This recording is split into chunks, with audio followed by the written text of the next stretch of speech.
Barak Yahweh, Barak Yahweh Shah, Yahweh, Baha Hashem, Yahweh Shah, Baha Hashem, Kurah Madash. All praises, honor, glory, love, respect, faith, and power, and trust, and all credit to my Heavenly Father, Yahweh, and my Heavenly Big Brother, Yahweh Shah. Thank you so much for what you've done, what you're doing, and what you're going to do. Double honors to the apostles and elders and bishops of GMS, Great Millstone, who I learned from, and all the men scattered all over the world, teaching this truth and none but the truth in the name, spirit, and the power of Yahweh Bashem Shah. Trying to put a spiritual bug in your Hebrew Israelites' ears, you so-called blacks, Latinos, Hispanics, Native Americans, Indians, and you speckled birds. And what is a speckled bird? That'd be a Hebrew Israelite that look like some of the heathen nations, like for example, a Hebrew Israelite that look like a so-called white person, a so-called Chinese person, etc., etc. Got some videos lined up about energy wars and the reason why diesel prices are exploding and oil prices are about to break, and addressing growing shipping industry ripple effects and the rising groceries and gas prices strain budgets for Long Island, that being Long Island, New York. But anyway, that's the same for everywhere else. And I don't know if all these videos, yeah, I guess all of these videos are related to America. Some of them could be like related to the global, like other countries. But either way it goes, I mean, it's plagues of the Lord, plague in your pocket, and plus, you know, it's cutting back on your basic necessities, energy, yeah. But anyway, I'm gonna play these videos. I'm gonna get into the scriptures to my best ability. Say whatever God say through the Spirit and power, Yahweh Shema Shah, the Holy Spirit, the Kurhak Kadash, Lord wouldn't be on me. Let's get it. Resources for 3 centuries, and the answer is you have a map. What the fuck? I had started off. I don't know why he started right there. That's bullshit.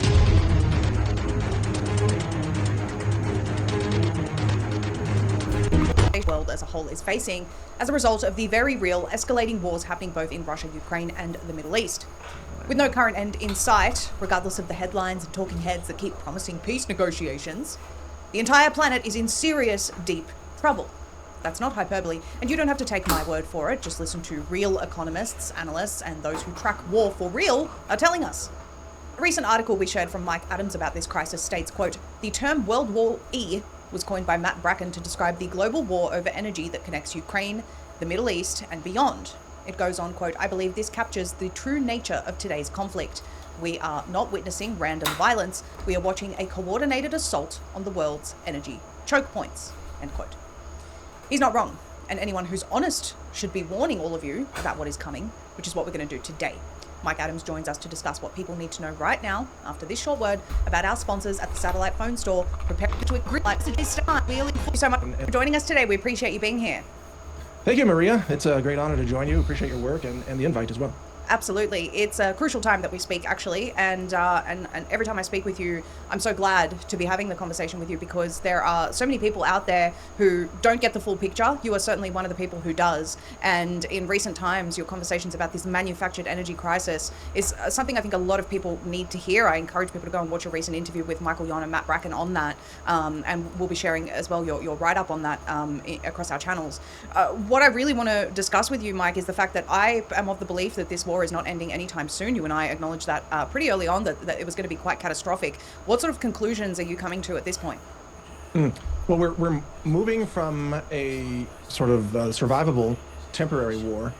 We're transitioning, if this continues, into a civilizational reset ramification. And it's not just myself. There are others who are beginning to talk about this. Other economists, Dr. Chris Martenson is issuing urgent warnings. And of course, I had Michael Yon, as you mentioned, and Matt Bracken on. They're concerned about the very same thing. And this is not an irrational concern. So number one, if the escalation in the Middle East continues, let's say if Trump bombs power plants in Iran, which he has promised to do, and then Iran retaliates by taking out the remaining desalination plants in the Persian Gulf region, in Kuwait and Bahrain and other nations, then that entire region becomes uninhabitable. So you can't run an energy infrastructure if humans can't live there, right? I mean, hopefully that should be almost self-evident, but yeah. we are just that close to that situation happening. And there's another one, which would be radiation fallout. What if Trump decides to take this nuclear, as probably he is willing to do, although I'm not sure that the top Pentagon officials would let it go that far. Who knows? Hegseth probably would. He's crazy enough. But well, it mainly be an order from Amalek. They won't give a fuck at all.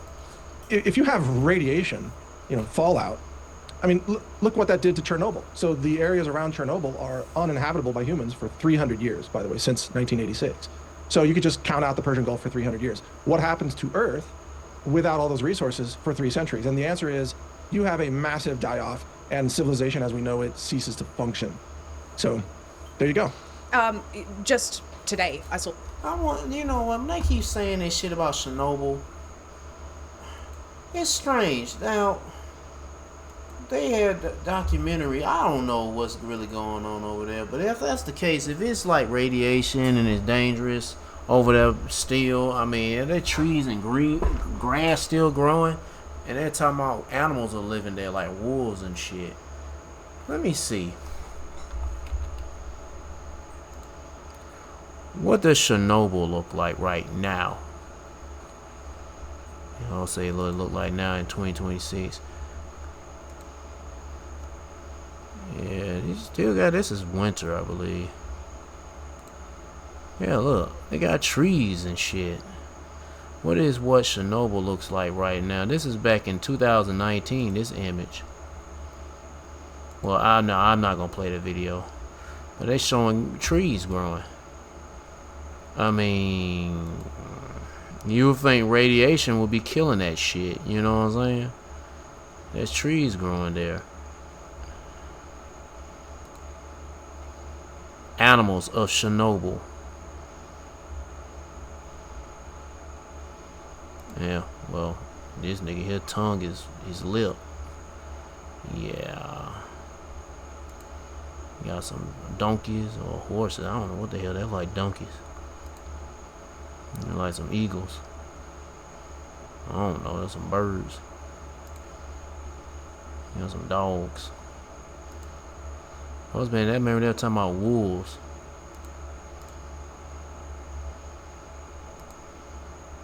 You got an otter. Got a bulwark. Anyway, I don't know what the hell this is. Ain't no new species, I don't know. Well, whatever.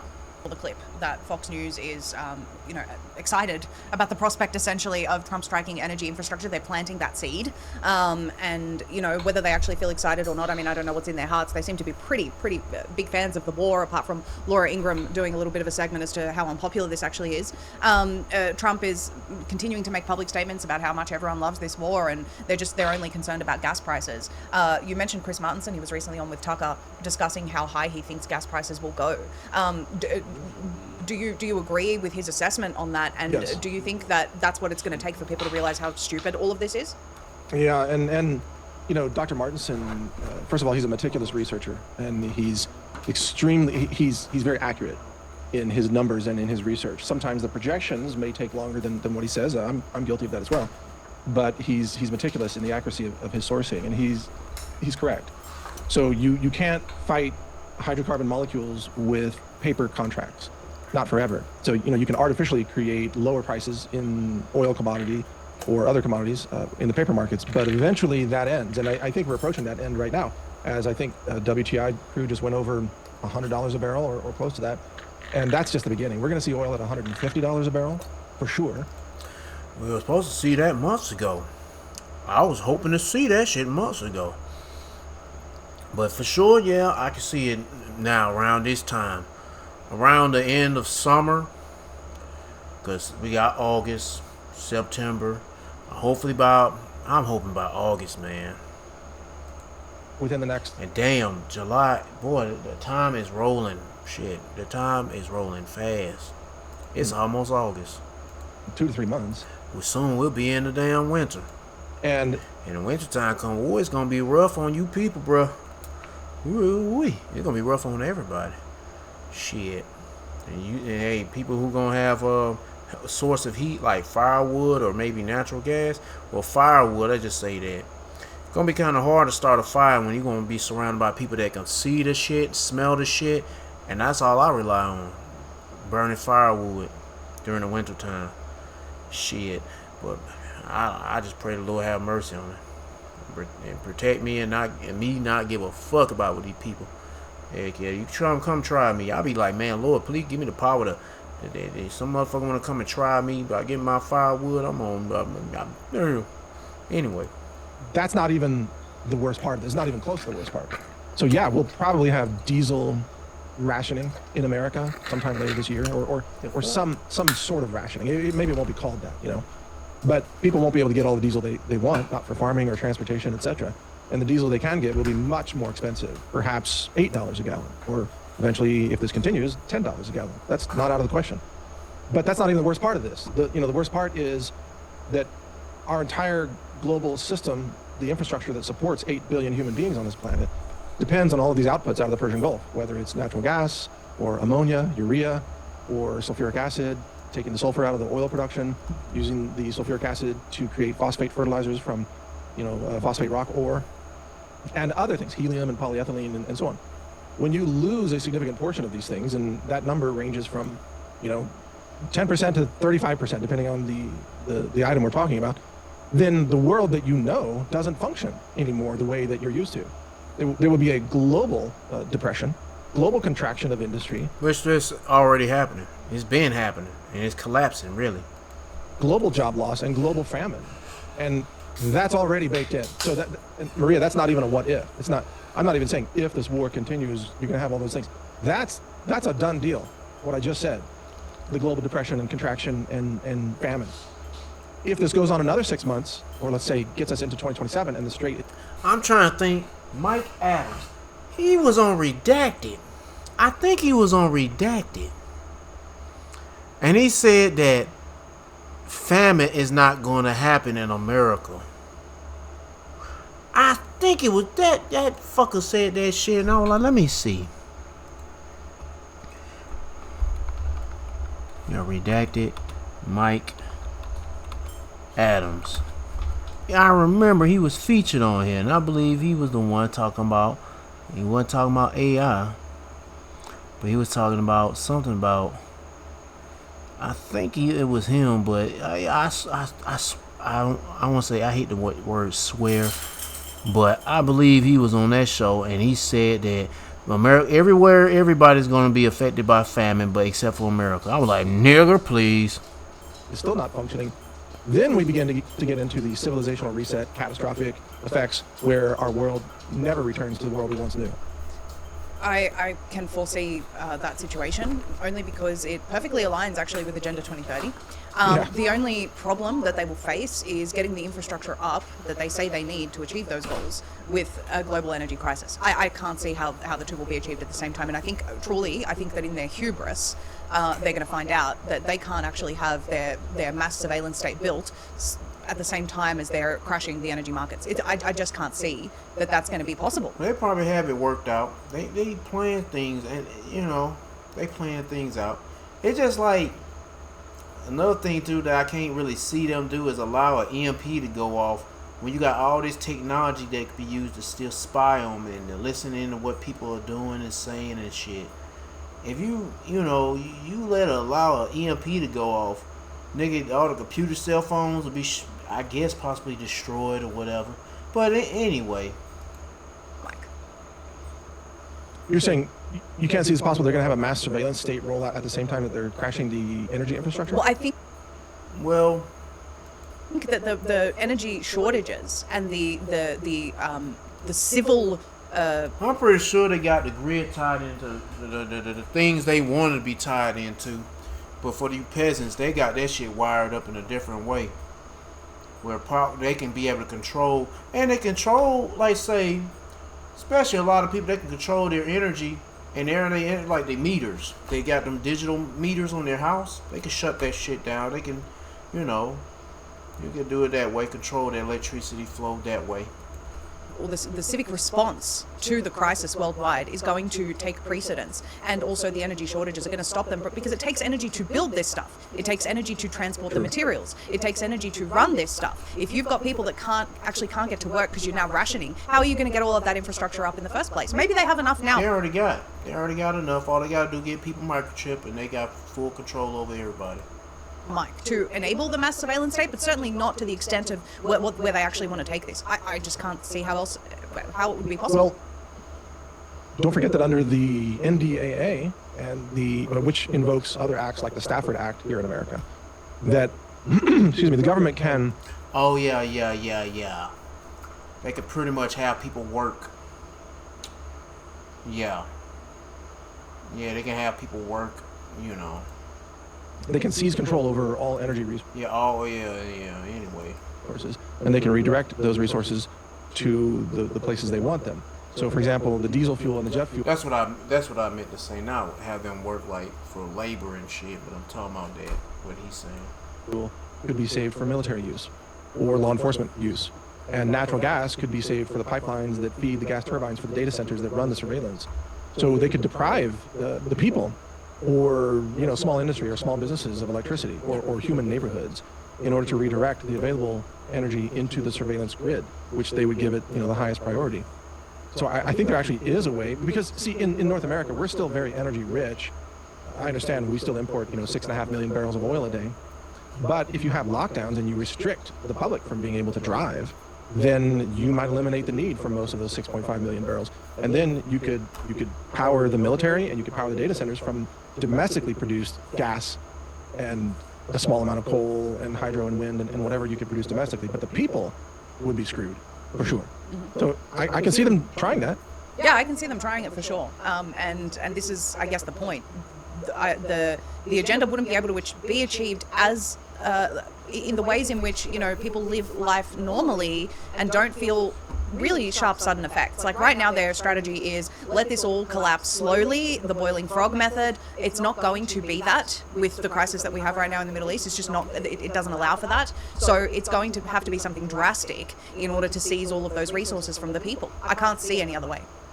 Yeah, you're right that there will be an engineered sudden reset, probably financial in nature, in order for the Great Taking to happen, in order for the CBDCs to be rolled out, while there's a declaration of martial law, essentially, or some kind of dictatorial control, which could include, by the way, pausing elections. So okay, now I'm gonna start the video. Who gives a fuck about that? Alright, if you want to watch the rest of the video, be my guest. They go to the title of the video, they go to her channel. And as soon as they talk about elections and all that shit, does not fucking matter. Let's get to the next one. Fuck a damn election or selection. Build your way to more rewards with the Business Platinum Card from American Express. Diesel prices remain painfully high, and there are growing concerns that shortages could make the situation even worse. At first, this may seem difficult to understand. Crude oil prices have fallen sharply from the peak of around $118 per barrel reached during the height of the Iran war. Crude recently returned to approximately $85, yet diesel prices and refining costs have remained extremely elevated. This is because crude oil and diesel are not the same product. Crude must be transported to a refinery and converted into diesel before it can be used by motorists, lorries, farms and factories. Although crude supplies have partially recovered, the global refining system remains under enormous pressure. Refineries across the Middle East are offline. Russian facilities have been damaged by Ukrainian attacks, and inventories of finished fuels are running dangerously low. The real problem is no longer just whether the world has enough crude oil. It is whether there are enough working refineries to turn that crude into the diesel the global economy needs. Reuters reported, while crude supplies have partially recovered, the system that converts crude into fuels is still struggling after months of disruption from conflicts in Russia and the Middle East. Gasoline and diesel inventories sit near multi-year lows, refining margins have surged to record levels, and refinery throughput remains severely curtailed across key producing regions. Households and industry consume refined products, not crude, so this is the stress they should be monitoring. This is the key point. Falling crude prices can create the impression that the energy crisis is ending, but households and businesses cannot put crude oil into their vehicles. They need refined products such as diesel, petrol and jet fuel. When refining capacity is damaged or restricted, those finished fuels can remain expensive even if the raw material becomes cheaper.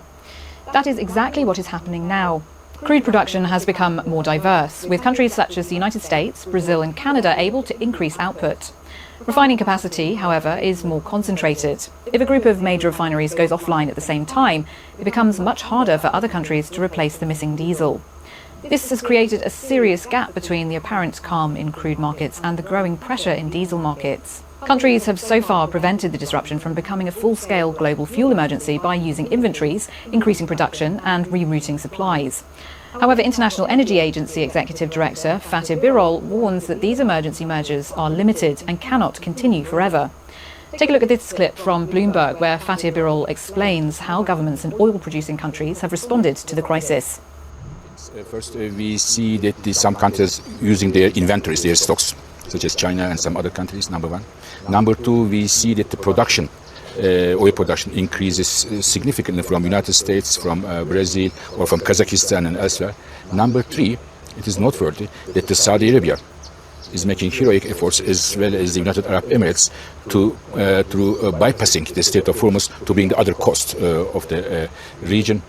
All of them are good, but none of them are endless. So therefore, I hope the crisis will be solved quickly and in a convincing way. Otherwise, global economy may well hit some difficulties. 58, it's never too late. After 2 years in school, The actions Birol describes have given the global economy some breathing room. In fact, one of the main reasons we have not yet experienced the full economic impact of this war is that countries acted quickly to replace lost supplies and calm the market. China and other countries drew oil from their inventories, while the International Energy Agency coordinated the release of emergency reserves. The United States, Brazil and Kazakhstan increased production, and Saudi Arabia and the United Arab Emirates worked to move oil through alternative routes that bypass the Strait of Hormuz. Together, these measures prevented the initial disruption from immediately turning into a much larger global fuel shortage. They helped keep oil moving, limited the increase in crude prices, and gave refineries outside the affected regions more time to respond. The Energy Department revealed stocks of crude oil in the Strategic Petroleum Reserve fell to 316.5 million barrels, their lowest level since April 1983. Predictably, this decline can be attributed to years of political manoeuvring. The Strategic Petroleum Reserve is meant to protect the United States during severe supply disruptions. However, repeatedly drawing oil from it means the country has less protection if the war escalates or another major supply problem emerges. This shows that the relative stability seen so far has come at a cost. Governments have been using the reserves built for emergencies to prevent the current crisis from having an even greater effect on fuel prices and the wider economy. Those releases help suppress the immediate pressure, but emergency reserves cannot keep replacing disrupted production indefinitely. These actions have temporarily hidden some of the pressure rather than removed it. Producing more crude oil helps if refineries have the capacity to process it into diesel, petrol and jet fuel. Alternative pipelines also cannot carry all the oil and refined products that would normally move through Hormuz. Every barrel taken from storage leaves countries with less protection against the next refinery outage, shipping disruption or escalation in the conflict. The longer the crisis continues, the more those emergency reserves are depleted and the smaller the global safety cushion becomes. Once that cushion is exhausted, consumers and businesses could begin to feel the full impact through higher fuel prices, worsening shortages and rising costs throughout the economy. The damage to the refining system is already significant. Refineries in Saudi Arabia, Bahrain, Kuwait and the United Arab Emirates have remained either partially or completely offline following the outbreak of the Iran conflict and the disruption through Hormuz. China reduced refinery activity because its crude imports fell, while several other Asian refiners were forced to cut operations. Russia's refining sector has also been repeatedly targeted by Ukrainian drones. Together, these disruptions removed approximately 5 million barrels per day of global refining output during the second quarter compared with the previous year. That is an enormous amount of missing petrol, diesel, jet fuel and other petroleum products. It is also why rebuilding crude supplies alone cannot immediately bring down prices. Reuters reported the temporary reopening of Hormuz following the US-Iran ceasefire on June 17th briefly eased some of the pressure. But even though Gulf producers rushed crude exports through the waterway, refined product flows remained far weaker. According to KPLER data, the region exported around 4 million barrels per day of crude in June, but only 1 million barrels per day of oil products, totaling a quarter of pre-war levels. This shows how slowly the refining system is recovering. Gulf countries managed to increase crude exports when Hormuz temporarily reopened, but exports of finished fuels remained at only one quarter their previous level. Refineries cannot always be restarted immediately after months of disruption. Facilities must be inspected, damaged equipment may need to be repaired, and reliable supplies of crude must be secured. Once production resumes, companies must also rebuild the inventories that were used during the crisis. That means diesel shortages and elevated prices could continue even if shipping conditions improve. Renewed fighting and fresh disruption through Hormuz now threaten to delay that recovery even further. Fatih Birol has warned that the global economy could move back towards what he calls the red zone if the crisis continues. Summer travel increases demand for road fuels and aviation fuel. Alright, if this shit continue on, more problems.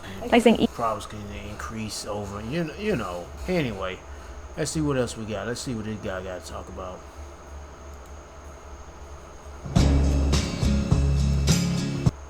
Okay, so there's a lot going on right now. We got to keep you informed. This is the headline. Oil slides 5%. So that's a good thing. Oil's going down today, right? Markets are just now opening up. And this is a day ago. I'm talking about oil slides 5%. Iran reportedly signals halt to attacks if U.S. pause holds. So basically, USA, if you don't attack us, we won't attack you back. That's what we're looking at here. And it's been a couple of nights where Trump's decided not to bomb. He was threatening the whole massive attack thing, ended up calling that off. Turned out that we may be low on our own defenses, and Iran saying, okay, let's kind of cool this thing off again. Don't attack. We won't attack back. We'll see how long this holds. I'll be frank with you guys. I think all of us are a bit skeptical of this stuff because we've seen this game. What are we on, 5 months now, something like that? It's insane. So again, oil's down, and we're trying to pause here. This is a comment coming in from our community, from Jas. Jas says, the stock opens on Monday. What do you expect? Trump only bombs on weekends, LOL. And there is some truth to that stuff. So yes, the markets are now opening up here in Asia, and oil's going down as you're seeing. I'll say this is the price of gas in USA at the moment as of July 26th. You guys can let me know what you're paying. But it's at $4.11, so it's still above $4. And this stuff is really volatile because also just happened just a few minutes ago. It says here, a drone strike, presumably Iranian or Iranian-backed militias, was reportedly carried out against targets near a U.S. military base tonight. More to come. So, you know, this is just a few minutes ago. So, I mean, like I said, this is extremely volatile. Also, this just came out a few minutes ago, 15 minutes ago. Tanker explodes in the Hormuz as Iran demands full coordination. Okay. Iranian officials are confirming that an oil tanker attempting to pass through the Strait of Hormuz exploded after hitting naval mines. Wow. They said that the reason the explosion occurred was that this ship was not following the designated lanes by Iranian authorities. Iranian authorities are warning that any ship that attempts to pass through the strait needs to be in full coordination. Otherwise, Iran cannot guarantee the safety of that ship. This is coming after 2 days of calm, right? Just 2 days, right? So we're not shooting there for 2 days. The last 2 days, we have seen no attacks on Iran and no response from Iran. But again, I just showed you a few minutes ago, we had some sort of drone. We don't know what's going on with that. And some tankers supposedly just hit a mine. So there's that.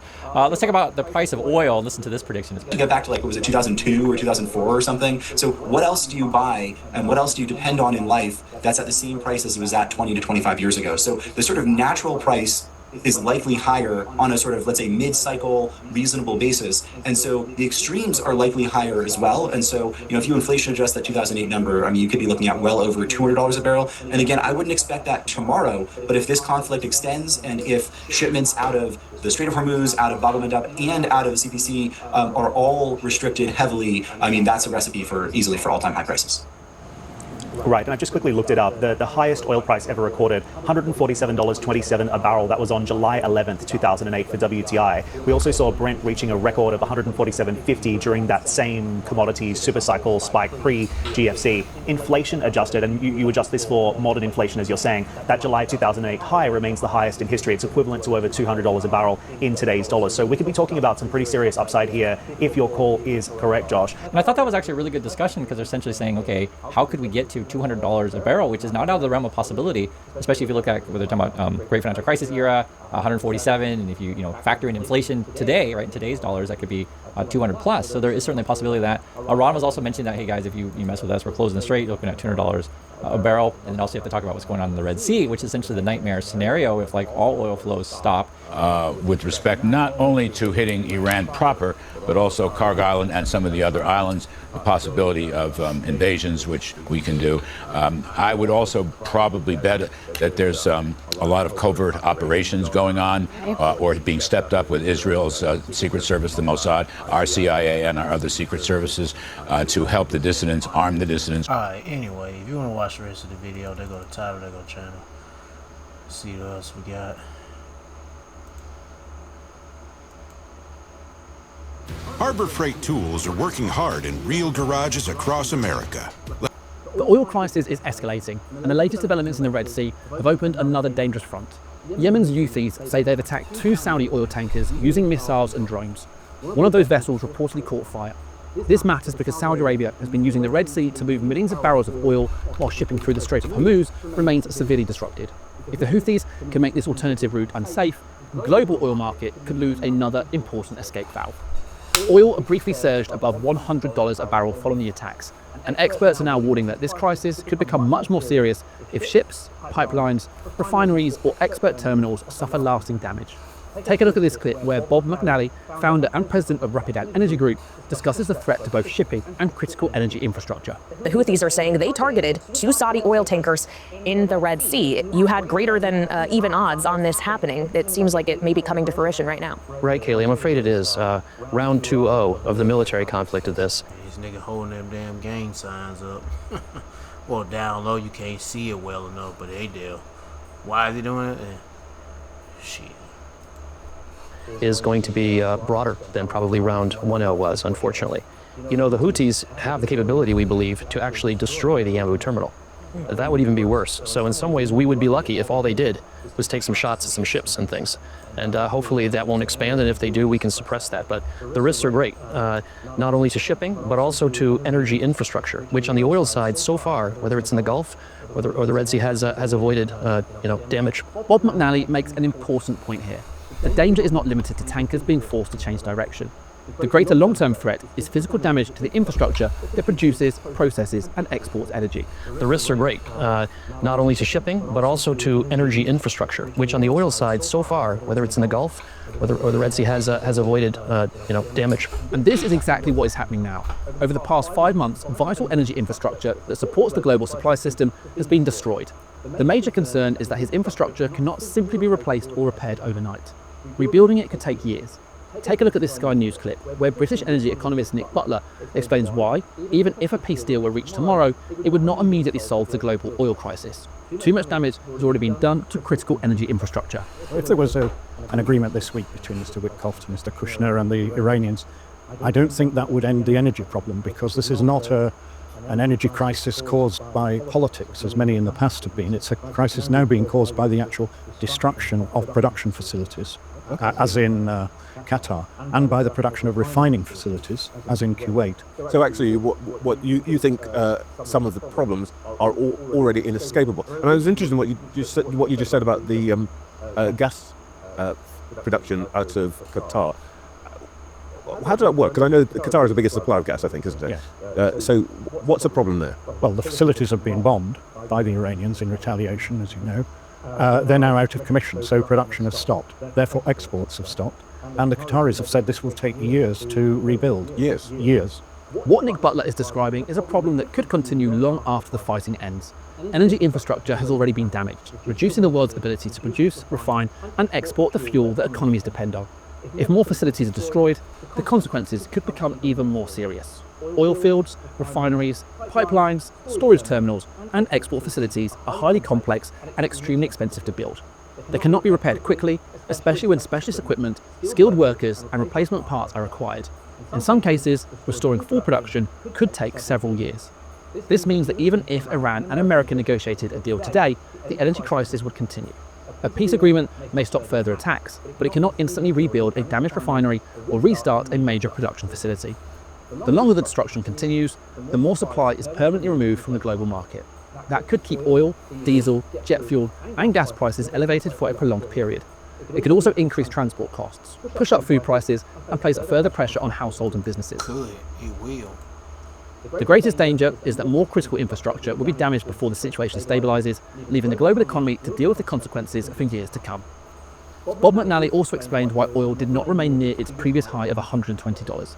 Governments and major consumers had emergency options available. Strategic reserves were released. China reduced its purchases and some additional oil reached the market. Those measures prevented the initial shock from becoming even worse. However, McNally warns that those buffers are being exhausted. Take a look. Energy officials say years of large drawdowns, including the massive release during the Biden administration after Russia invaded Ukraine, have taken a toll on the aging salt caverns and infrastructure that store the oil. Republican Congressman Thomas Massie saying recently, if we use much more of it to mask the cost of wars, we risk collapsing the salt caverns that hold it. The White House responding to our request for comment, saying the administration, quote, exchanged the barrels for lower cost barrels that will be delivered back to the SPR. With the Department of Energy adding the move could potentially save taxpayer dollars. Even with the reserve at a 40-year low, experts say the U.S. isn't as vulnerable to an energy crisis as it used to be, thanks in large part to the shale boom. The shale revolution has turned the U.S. into the world's largest crude producer, and its reliance on crude imports have plummeted in the last few years. And there's another reason oil prices haven't climbed even higher. The most important line in that clip is McNally's explanation that oil did not go higher because strategic stocks and other temporary buffers were used. The United States has been releasing oil through an emergency program to reduce shortages and keep fuel prices more stable since the war began. The Strategic Petroleum Reserve fell to 306.5 million barrels during the week ending July 10, its lowest level since April 1983. The latest Department of Energy figures show it then fell by another 5.1 million barrels to 311.4 million, the lowest level since March 1983. 1 million barrels to 3.3. The latest Department of Energy figures show it then fell by another 5.1 million barrels to 311.4 million, the lowest level since March 1983. Since the war began at the end of February, more than 104 million barrels have been removed from the reserve. Take a look at this NBC News clip explaining how the US Strategic Petroleum Reserve has fallen to its lowest level since 1983 as oil prices surge. This is the fake. Since this shit came up, let's end the video. You want to watch the rest of it? There goes the title of the video. There goes the video or the channel. I meant to say. And let's get to these last two, and then we'll close it out with some scriptures. It's gonna get bad and rough out here. Gonna be shit real bad. If you're wondering about all those trucks on the roads, why have you seen more of them? Well, they deepened the port of Savannah over the last few years, but there's an inland solution to take care of that called an inland terminal or inland port. I'll find out what that is here. Take a look. When it comes to moving goods across the country, Georgia is at the epicenter. The Port of Savannah is the third largest seaport in the country after a 7-year, nearly $1 billion project to deepen the port finished in 2022. This allows larger ships to bring in even more cargo, and for you that means more tractor trailers on the roads. To help ease the demand on the streets, the Georgia Port Authority opened inland terminals. The first, the Appalachian Regional Port in Northwest Georgia, opened in 2018, and a bigger one just opened in Gainesville in May. If you think of a terminal which is going to be directly connected via rail from the Georgia Ports Authority in Savannah, and that connection is eliminating all truck traffic from the road throughout the state's infrastructure. These ports are stationed in industrial and manufacturing hot zones in opposite regions of the state and adjacent to railroads, so the companies can run cargo between Savannah and North Georgia by train. This means that when the two terminals are at maximum use, they can eliminate nearly 500,000 truck trips from Georgia roads. But why Gainesville? You've got large manufacturers which are already using the Georgia Ports Authority, so being able to make that global connectivity is really what we are here and what we've invested in. And the site is located right next to Norfolk Southern Rail. We have over 18,000 foot of rail line here to be able to receive and also send out, obviously, trains on a daily basis. The 6 85 feet tall cranes are electric and roll on giant tires up and down the tracks, stacking and moving these containers that trains and trucks drop off and pick up. The hope is to make more warehouse space available near Savannah, logistics for trucks more efficient, and improve the environment and safety for other Georgians. Obviously taking those tractors. What the hell? I thought it was talking about some, I don't know what the fuck they talking about. Addressing growing shipping industry ripple effects. I thought it was gonna be talking about something bad. What the fuck? And you see there ain't no comments being spoken of. For 15 hours and ain't nobody saying nothing about this shit. Well, whatever. But either way, with this crisis with the oil and such, it's gonna affect the shipping and, hey man, especially the shipping when it comes to the boats and such. Yeah, there's nothing else on here that I see that I could probably play. Trump continues to punish his political enemies. Oh, whatever. Fuck about them goddamn all that political shit. Let's get this last video. Welcome back. It's no secret the cost of living is going up. According to the latest report from the Bureau of Labor Statistics, grocery prices have increased 33% from 2019. I gotta be 33. Fox 8's Jody Goldberg talked to people on Long Island to find out how much they've been spending lately. This isn't even a week's worth of groceries, but wait until you hear what it costs. $220. $220 for just what they need. For shoppers across our area, grocery prices are getting harder to digest. I just came from Costco and I just spent $100 on maybe 5 things. What do you spend the most on? Most probably produce. The biggest thing is coffee. From the morning brew to bread, broccoli, and beef. Prices of meat have shot sky high. Grocery store prices have gone up 33% since the COVID-19 pandemic, marking the largest cumulative surge in 50 years. It's two of us. We don't leave without spending over $100 each week. Now, according to the Bureau of Labor Statistics, grocery prices are up 2.7% from a year ago. Fruits and vegetables are up 5.3%. Meat, poultry, eggs, and fish up 2.6%. And cereal and bakery products up 2.4%. $200 to $300 every 2 weeks. If I go to Costco, that's an additional $500-$600. Economist Dr. Martin Cantor calls this painful reality the new normal. There's a drought that's impacting beef prices, there's a bird flu that's impacting chickens, and now we have salmonella outbreak in Texas, which is impacting 19 million eggs. And that financial pressure is following... There's a whole lot of things he's forgetting that they mentioned. He's not mentioning. Fuck it. I can't even remember what else was it. He talking about salmonella. What about the bubble gut virus or the bubble gut parasites affecting produce? People There's a whole bunch of shit is affecting things, man. Anyway. The pump, forcing many to change their daily habits to make ends meet, especially for those who make their living on the road, like this Instacart driver. Or me. Yeah, well, I don't always be on the road, but I need gas. I need diesel to get me to the destination, but gas to run my equipment. And that shit expensive. Yep, it's getting expensive. And guess what? My service is gonna get expensive. How much are you spending in gas a week?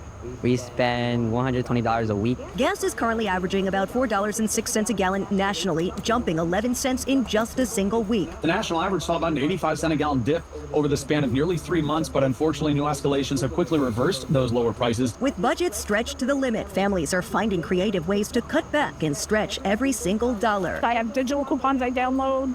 Anything I can to save. Doing whatever it takes, buying what you need, skipping what you don't, and hoping there's something left over at the end of the month. On Long Island, Jody Goldberg, Fox 5 News. Yep. Let me go and get started and come in this video to an end. Second Ezra chapter 16 Second Ezra chapter 16 verse 37.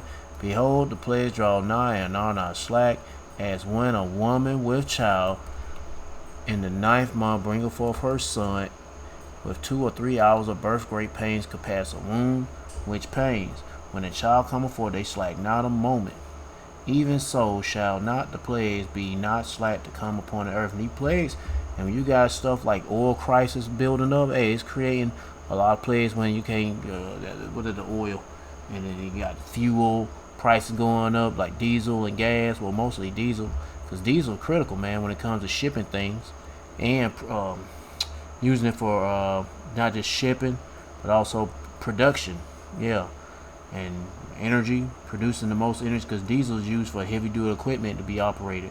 And without that diesel, or even when the diesel is expensive, because of that high demand, well, your food gonna be pretty much a high demand or expensive. Everything gonna be a high demand and expensive. I mean, breaking it all down, I mean, you should be able to figure that out. But you got to talk about it, but I can't really get into too detailed, and I'm stuttering a lot. Shit, all I can tell you, shit's gonna get fucking bad, and you need to seek the Lord. Now, I can say that I can say that real good and real well, to tell you to seek Yahweh Shema Shah and repent, because the Lord gonna have things turned upside down in this bitch, and you need to be right side up with the Lord. Yep. And the earth shall mourn. There's going to be a lot of pain and suffering, and sorrow shall come upon them on every side, from north, south, east, and west. So you better be seeking the Lord, because it's going to be a mess. Oh, yes. Let me get one more. Oh, man. 2 Ezra chapter 16 verse 17. Woe is me, who will deliver me in them days? The days that Ezra's been witnessing in the past is the future. And he's like, wow, it's going to get that bad? Yeah. And who's going to save me in those days? Well, it's going to be Yahweh Shema Shah, of course. And him saying that who's going to deliver me in them days, yeah, he's reincarnated. He knows he's going to be living in them time. That's why he's like, man, he's freaking out. He's like scared of hell. Yeah. It's going to be crazy. And yeah. I saw her. I was just thinking about dumbass Jake that I explained that to him, and he just couldn't fucking get it. So I was like, man, fuck this dumbass motherfucker. Now I'm trying to prove to him that reincarnation is real, and the Bible speaks about reincarnation. Like, give me this scenario, and he's just coming up with all kind of reasons of the way to debunk that. And I was like, man, well, fuck you then. You're just a stupid ass Christian that's gonna fucking die and get caught up in the destruction. Dumbass. Anyway, sorry. The beginning of sorrows and great mourning is the beginning of famine and great death, man. Can you imagine? I mean, I try to imagine this shit happening in my mind, but we're just gonna have to wait and see what's it gonna be. And when it happens, if it overwhelms you, man, you gotta pray like the Lord to give you the strength to endure, man, because we're gonna really all need it to see all this death and sorrow, and you be thinking you should help this person. Nah, this motherfucker, you try to help them, give a helping hand, they might cut you in your hand. That's how vicious these people gonna be. And they already assholes right now. I remember I was at the vet today. It wasn't nothing serious, but you just can't communicate with these people. They look at you like you're a fucking ghost or you just don't exist. Especially these damn devils. But they just look at you like you just don't exist. And they don't give a shit about your dog either. Like, damn, you gotta be that much bad with my dog too? Shit. It was just this one person I dealt with. It was an asshole. Some of the other people was alright. But it's like they just don't want you to exist. They don't want you gone.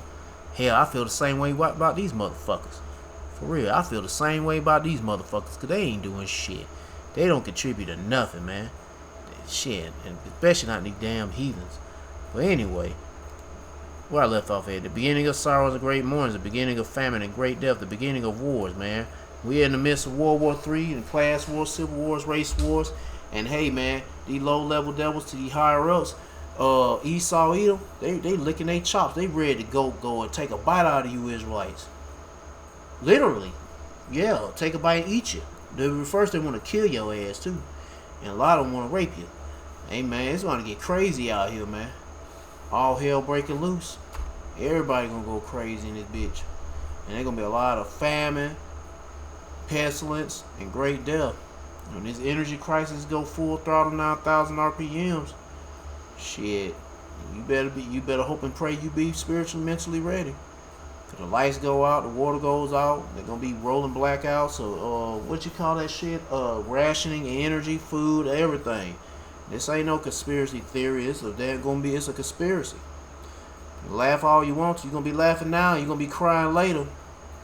And the power shall stand in fear. The wicked elite gonna be hiding out because they right, hey man, hey, that's just, and then plus we'll let you know something about to go down when you hear these stories about these niggas here that got bunkers and shit. They got bunkers and shit. Now it's okay for them to have bunkers and hide out in, but let it be your neighbor next door. They're crazy. Something wrong with them. Or they're crazy when they talk about stuff like this. They might not have a bunker, but they talk about stuff like this. But they ain't gonna call these billionaires crazy. No. But these people here look at these billionaires as gods. They just billionaires. They got money to throw away, so they can just buy whatever they want to buy. Well, they buying this shit for a fucking reason, dummy. You worrying about they buying things because they want to waste money. They buying things because it's like a toy, a new toy like a Lamborghini or some shit. No, they buying that shit for survival, to extend their living. I don't know what to say. They expand their livings in this planet. Expand their livings on this planet. Meanwhile, you motherfuckers be fighting for your lives and stay alive. Heck yeah, cause man, it's gonna get crazy out here when they shut this shit down. The Lord shut this shit down. Where I left off at. Behold, famine and plague, tribulation. Oh no, I skipped something. Let's go back to damn. And the power shall stand in fear. The beginning of evils. Like I said, it's going to get crazy. It's going to be ill times, evils. What shall I do when these evils come? Seek the Lord, repent. That's Yahweh Shema Rashah. Now, no God or no funky ass Jeebus, that long haired faggot. No. It's Yahweh and Yahweh Shah. Behold, famine and plague, tribulation and anguish shall sit for a scourge for amendment. But for all these things they shall not turn for their wickedness, nor be mindful of their scourges. Take heed. Don't be like these dumbasses. They ain't taking heed. These scoffers and mockers, these losers and these abusers, on life and it's true, fuck them niggas. Get right with the Lord. Be smart about it. Because the Lord ain't playing around with you people, man. Shoot, yeah. You don't want the Lord to make you an example. So, seek the Lord by seeking His prophets and take heed of what they say and try to build a spiritual mental relationship with Yahweh Shema Shah by praying Yahweh Shema Shah, praising Yahweh Shema Shah, worshiping Yahweh Shema Shah, fearing Yahweh Shema Shah, repenting of Yahweh Shema Shah.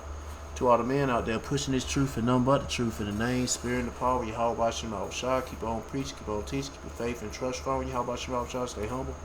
And for you few sisters out there taking heed, keep your faith and trust strong in Yahweh Shema Shah.